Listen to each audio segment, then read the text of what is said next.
Altın menen gümüştün çirösünüm bütkündöy. Asman menen çeringdin kirösünüm bütkündöy. Gündük menen düştüktün. Ulutun kim? Kırgız! Buranın kim? Manas! Manas! Manas! Айтуучуга дем күч берип аяны, айлап айтса бүтпөй турган аягы, мурас болуп кыргыз элге эң айык муундан муунга өттү Манас баяны. Манас кыргыз элинин баатырдык эпосы. Манас эпосы кыргыз элинин басып өткөн жолун чагылдырган чыгарма. Кыргыз элинин эң тамгасы, кыргыз тилинин бермети, кыргыз тилинин эстелиги болгон Манас эпосы 2013 жылдын 4 декабрында ЮНЕСКОнун материалдык эмес маданий мурастарынын тизмесине кирген. 2015 жылы өкмөттүн токтому менен 4 декабрь Манас күнү деп жарыяланган. Бул күндү белгилөөнүн максаты Манас эпосын сактоо жана жайылтуу, Манас таанууну өнүктүрүү, манасчыларга колдоо көрсөтүү болуп эсептелет.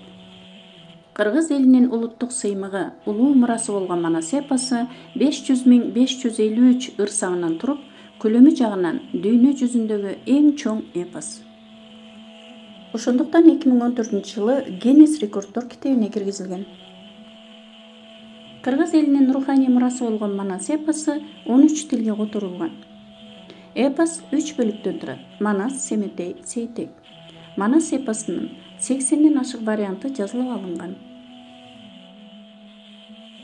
Мурункудан алган сөз, мурас болуп калган сөз, муштун болуп түйүлсө, музду жарчу балган сөз. Мына ушул балган сөздүн ээлери манасчылар. Манас эпосунун сакталып калышында манасчылардын салымы зор. Кыргыз элинен чыккан Келдибек Манасчы, Балык Манасчы, Тыныбек Манасчы, Назар Манасчы, Акылбек Манасчы төкмө өнөрүнүн пирлери. 20 кылымдын атактуу манасчылары Сагынбай Орозбаков, Саякбай Каралаев, Жусуп Мамайларды атасак болот. Азырда учубуз кур эмес балдар. Биздин замандашыбыз болгон Рыспай Исаков, Замир Баялиев, Дөөлөт Сыдыков өңдүү манасчылар манасчылык өнөрдүн учугун улап келе жатышат. Дөөлөт Сыдыков жөнүндө айтпай кетсек болбостур балдар. 12 ноябрь күнү Гиннестин рекорддор китебине катталуу үчүн Дөөлөт Сыдыков 14 саат 27 минута 51 секунда тынбай манас айтты. Ал эми Үмөт Дөөлөтов 3 жашында манас айта баштаган. 10 жашында маданияттын мыкты кызматкери деген наамга татыктуу болгон. Кыргыз элинин улуу акындарынын бири Байдылда Сырногоев «Сакемдин боюн карасаң, сакадай бою кичине, айкөл манас бүт баткан алмадай баштын ичине» деп Саякбай Каралаевга суктанган жайы бар. Чынын деле не деген керемет. Биз манасчыларыбыз менен сыймыктанып, талантына таазим этели. Азыр мен силерди Манастын төрөлүшүнөн үзүндү көрүүгө чакырам.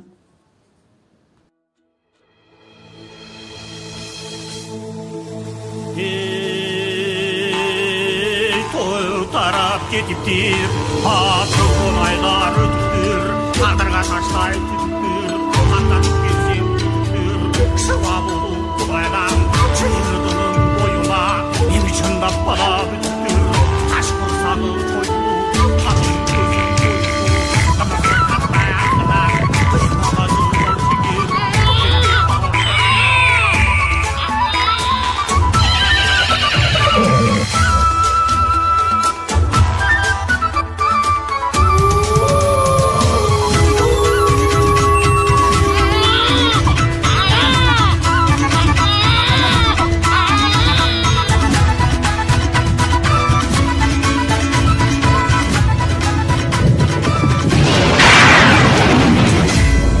Uranın kim?